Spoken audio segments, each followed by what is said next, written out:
Dobrý deň priatelia, dneska vám chcem ukázať Makao CT17 Pro. Je to CT17, ale vylepšená, preto tam je toto Pro. No a o čo je vylepšená?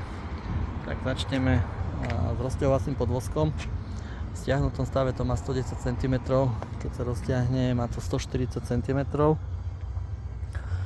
No, to je jedna vec. Druhá vec, ktorá je na tomto bagriku taká podstatnejšia, je vlastne Kubota motor. A je tam 10,2 kW motor, trojvalec, vodou chladený, chladená je hydraulika, taký tam elektrický odpívač batérií.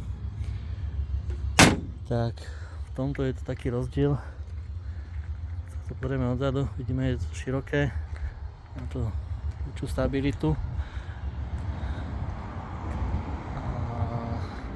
To pridávny okruh, ako všetky naše bagre.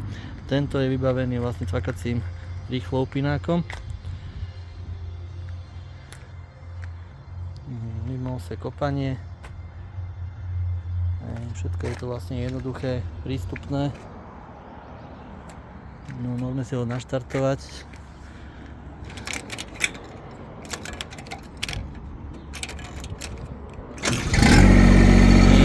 Typický motor alebo motora Kubota. No, hĺbka kopania je tam 2 metre plus ten rýchlo upinák nejaký 2,1-2,2 metra, čo úplne postačuje na takýto malý bager.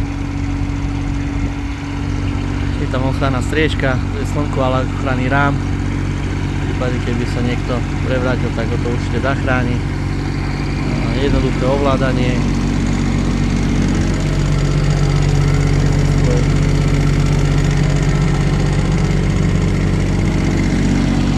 Takže Makao CT17 Pro, rozťahovateľným podvozkom a motorom Kubota.